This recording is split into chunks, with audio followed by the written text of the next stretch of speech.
لیکن ناس جائے ہمارے حکمرانوں کا جو جعلی ڈبوں اور جعلی ووٹوں سے منتخب ہوتے ہیں،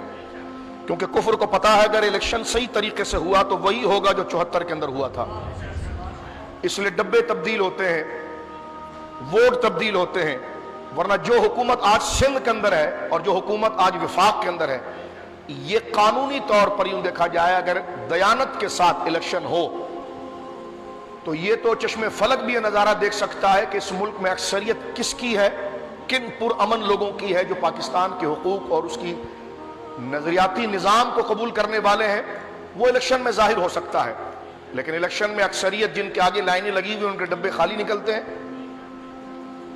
اور جن کو تھوکنے والا کوئی نہیں ہوتا وہ اکثریت سے جیت جاتے ہیں۔ تو اس ملک کے ساتھ ایک دجل یہ، لیکن ہم آواز حق کو بلند کریں گے،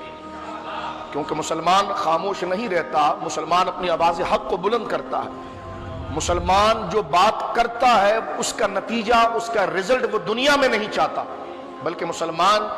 اس کا رزلٹ اللہ رب العالمین جل وعلا سے آخرت اور قبر میں چاہتا ہے کہ میں نے یہ جو کچھ کیا ہے یا اللہ تیری رضا کے لیے کیا، دنیا میں مجھے اس کا فائدہ پہنچا یا نہیں پہنچا،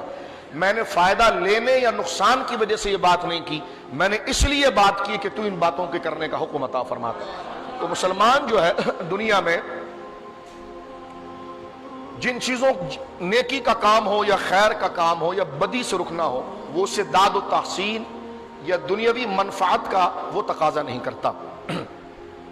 لہذا موجودہ صورتحال میں جو ایک پروپیگنڈا کیا جا رہا ہے منفی پاکستان کے خلاف اور اسلام کے خلاف، کہ آج یہاں پر اقلیت بالکل پرسکون ہے، آج آپ گلیوں میں نکل جائیے، آج آپ بازاروں میں نکل جائیے، ہمارے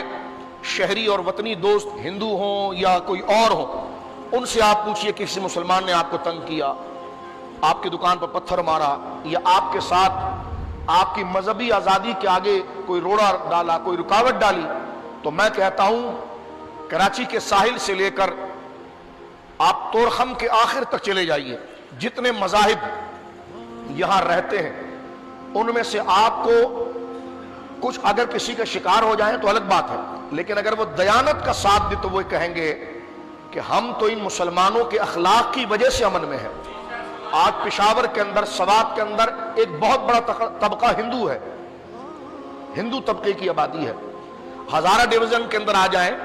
حالانکہ جس قوم کو متشدد کہا جاتا ہے کہ جناب پشتون بڑے متشدد ہیں یا یہ ہیں، یہ بھی غلط پروپیگنڈا ہے۔ آج آپ دیکھیں پشاور کے اندر بڑے بڑے تاجر ہندو برادری سے تعلق رکھتے ہیں، آپ سوات میں چلے جائیے، اسی طرح جناب آپ جو ہے وہ مالاکنڈ کے علاقوں کے ساتھ ساتھ ان تمام ہزارہ کی پٹی کے اندر آپ آ جائیے، وہاں پر وہ قدیم زمانے سے سکھ برادری، ہندو برادری آباد ہیں،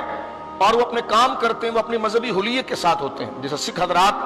اپنی جناب پگڑی اور جو ان کا طریقہ ہے اس کو پہنے ہوتے ہیں، وہ اپنے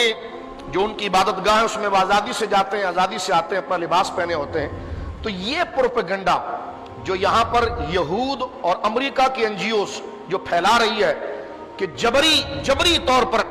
مذہب کو گویا کہ مذہب کی تبدیلی کی جا رہی ہے،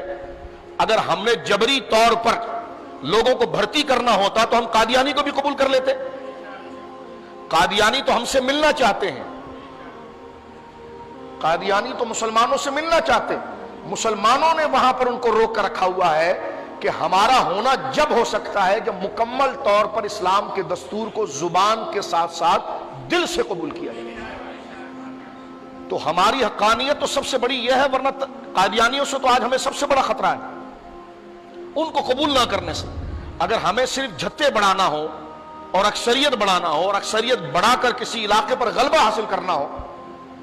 تو آج ہم قادیانیت کو بھی الیاذ باللہ قبول کرنے کے لیے تیار ہو جائیں، لیکن وہ تو ملنا چاہتے ہیں نا، تم کہہ رہے جبری مذہب تبدیل کرنا، تو وہ تو ملنا چاہتے ہیں ہم سے، ہم ان کو غور کیجئے اس لیے نہیں ملتے کہ وہ اسلام کی بنیادی باتیں جس کو زبان اور لباس کے ساتھ ساتھ دل سے یقین کرنا ہے، نبی پاک کی ختم نبوت اور دین کا مکمل تصور اور اس کی حقیقت، وہ اس کو قبول کرنے کے لیے تیار نہیں ہے، تو ہم ان کو قریب لانے کے لیے تیار نہیں۔ تو عالم آج امریکہ زبردستی ان کو ہم میں انجیکٹ کر رہا ہے تو ہم اس کو قبول نہیں کر رہے، تو ہم ہندوؤں کو اپنے ساتھ ملا کر کون سی اکثریت چاہیں گے؟